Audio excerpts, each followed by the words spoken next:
Grandparents' delight. So this is a sales concept that an old mentor of mine taught me when I was relatively new in the industry, trying to get things going on my own. And when it comes to sales concepts, I mean, I was a technical oriented guy that liked designing policies for maximum cash value. I'd always kind of hear him and say, oh yeah, that's cool, but I didn't like to use sales tactics or concepts when actually presenting policy sales to people. I just wanted to show exactly how it works and buy it the same way I would want to be presented. But when I heard this concept, I was like, all right, this is actually pretty cool. I like the way that he presented it. So, grandparents' delight. What this is we've got, in this example, a 10-year-old grandchild. The reason for funding is this is a gift from grandma and grandpa to their 10-year-old grandson. What we're going to look at here is a policy of funding of $5,000 per year up until age 18. Then how this concept works, what actually occurs is at age 21, grandma and grandpa own the life insurance policy. They elect to turn the dividend option into cash. Meaning, instead of having the dividends just reinvested into paid up additions and continuously compounding over time, they say, you know what? This is a gift for our grandson. We don't want him to go into the policy and just liquidate it, cash it out over time. We want to actually have it pay him some income over time.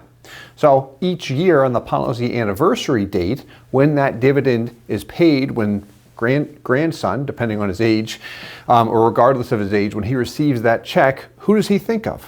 Grandma and grandpa. Oh, thanks so much for setting this policy up for me. So it's kind of a cool concept, but let's see how it actually works here. So funding a policy for about 8 years and then turning it into cash, the dividend option into cash. So anytime we look at a policy, what do we always touch on first? Setting the policy up for maximum cash value. So you see $5,000 per year paid into the product, $4,000 right off the bat. Now we can design this policy for much, much richer long-term performance. This one is really just meant to demonstrate the concept here. So we've got the $5,000 per year going into the policy up until age 18. You see the dividends, and then we see the net cash value. The death benefit, where we came up with this number, by the way, if you've seen the overview video with policy design, has to do with that MEC limit. So remember, when we design a policy, we always have the limits that we want to be aware of. If we know the limits, we know how to max out a policy. We have the insurance company limit, i.e. our premium and PUA. The lowest we can often drive that premium to is about 10% of the total payment. So if I'm paying in $5,000 per year, I can get that as low as $500 per year, put the rest into PUA, and then I also have, running out of space, my MEC limit. That's the IRS limit. So the MEC limit is really used to determine if a life insurance policy will be classified as a MEC, a modified endowment contract, and then I have to deal with taxes on the cash value if I pull it out in respect to the gains, or if the policy will still be viewed as life insurance from the standpoint of the IRS, and I can use the cash value on a tax-free basis. We do not want a MEC. How we determine the MEC limit is you will find that it has a direct relationship to an individual's age and total death benefit on a policy. So why I'm going into this here is a question that we often receive on a 10-year-old is, hey, we don't need $400,000 in life insurance on him. I don't care about the death benefit. I'm interested in building the cash value up for my grandson over time, or for my child if we're looking to execute it here. For a child instead of a grandson, that is. Well, why we have it at this number is, again, that is the minimum death benefit needed in order to pay in $5,000 per year in this particular example. And again, if you have not watched the overview video for the case study series, or our policy design videos that just go into how to maximize a policy for cash value, we really go into detail on the limits and how to set that MEC limit when we customize a policy. So $5,000 per year for 18 years. Cash value, $41,000 at the end of the 8th year. I said 18 years. I meant till age 18 there on the funding for 8 years. All right, so I've paid in about $40,000 and I have $41,000. Not that strong here in terms of cash value by the year 8 mark, but here's what I want to touch on here before we start looking at the income disbursements, is look at year 8 to 9. We pay nothing in. Our cash value grows from $41,140 to $42,360, about $370. So it grows by about $1,200.